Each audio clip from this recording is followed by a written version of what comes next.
నమస్తే, మీరు చూస్తున్న దేశం కోసం యూట్యూబ్ ఛానల్. అయితే మనకి రైతన్న వచ్చేసి ఆరుగాలం కష్టపడి తన పంటను పండించుకోవాలని ఎంతో కష్టపడతాడు. అలా పండించినటువంటి పంటను తన ఇంటికి తీసుకొచ్చి చాలా సంతోషంగా ఉంటాడు ఆ పంటను చూసి. అయితే అలాంటి పంట మరి మనకు నాణ్యమైనటువంటి వరి విత్తనాలతోని పండించినట్లయితే మనకు అధిక దిగుబడి వస్తుంది. ఆ పండినటువంటి పంటను మనం తినడానికి పనికొస్తుంది. ఇలా చాలా రకాలుగా మనం ఆ విత్తనాలను ఆ పంటను మనం ఉపయోగించుకోవచ్చు.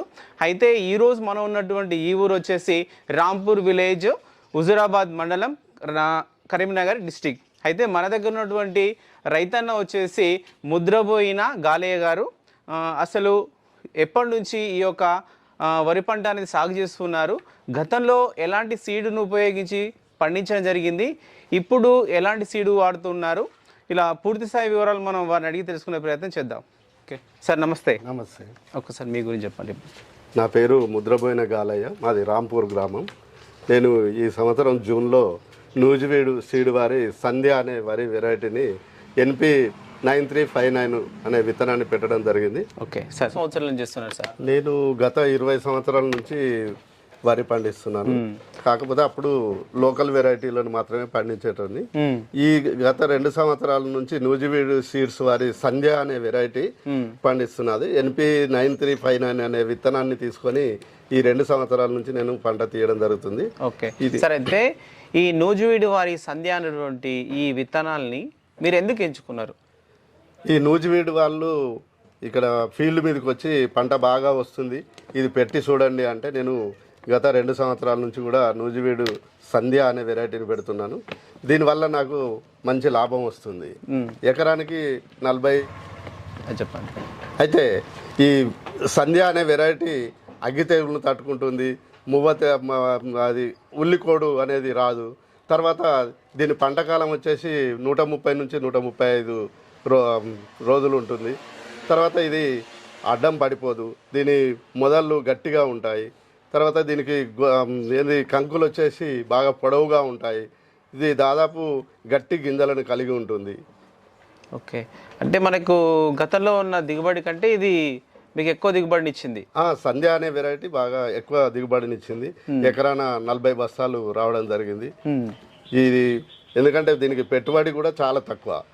ఈ సంధ్య అనే వెరైటీ దీనివల్ల మనకు పెస్టిసైడ్ పరంగా కానివ్వండి, ఆ ఎరువుల పరంగా కానివ్వండి చాలా తక్కువ ఖర్చు రావడం జరుగుతుంది. మనము ఎరువులను కూడా తక్కువ మోతాదులో వాడడం జరుగుతుంది. ఓకే, మీరు వీటిలో ఒక 10 క్వింటాల వరకు మీరు ఒడ్లు పట్టించామని చెప్పారు.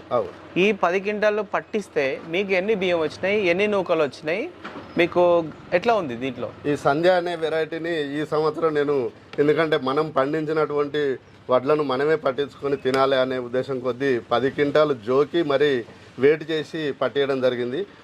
దాని 10 క్వింటాలకు గాను సంధ్య వెరైటీ 7 క్వింటాల బియ్యం, ఒక 13 కిలోలు మాత్రమే నూక రావడం జరిగింది. ఓకే, అంటే మనకు 70% వరకు మనకు బియ్యం వచ్చినాయి, ఒక 10% వరకు నూకలు వచ్చినాయి. అంటే మనం ఒక 10 క్వింటాల వడ్లు పట్టిస్తే 80% వరకు మనం తీసుకోగలిగినాం, ఒక 20% మాత్రమే వేస్ట్ అయింది దీంట్లో. ఓకే, అంటే ఈ సంధ్య అనేటువంటి ఈ యొక్క నూజివీడు వారి వెరైటీని వాడడం ద్వారా ఇది సాధ్యమైంది. అవును. ఓకే, అయితే ఇంకోటి ఏంటంటే మా పక్క రైతులు కూడా ఈ సంవత్సరం నా దగ్గర విత్తనాలు తీసుకొని కూడా ఈ పంటకు ఈ సంధ్య అనే వెరైటీని నార్లు పోసుకోవడం జరిగింది. ఓకే, ఇది నూజివీడు వారి సంధ్య అనే సన్న రకం. ఇది నేను ప్రతి సంవత్సరం వర్షాకాలం మాత్రమే వేసేది.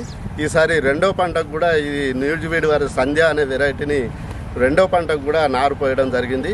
ఇది మామూలు మన లోకల్ విత్తనాల కంటే ఈ నారు కూడా బాగా వస్తుంది. తర్వాత 20 రోజులకే మనం నాటేసే అంత హైట్ కూడా పెరుగుతుంది. ఇది 20 రోజులకు నాటేసినట్టయితే ఎక్కువ పిలకలు పెట్టి మనకు ఎక్కువ దిగుబడి వచ్చేటువంటి ఆస్కారం కూడా ఉన్నది. నూజివీడు వారి సంధ్య అనేటువంటి సన్న రకం ఇది వర్షాకాలమే కాకుండా ఎండాకాలం పంట కూడా బాగా వస్తుంది, ఏసంగి పంట కూడా బాగా వస్తుంది.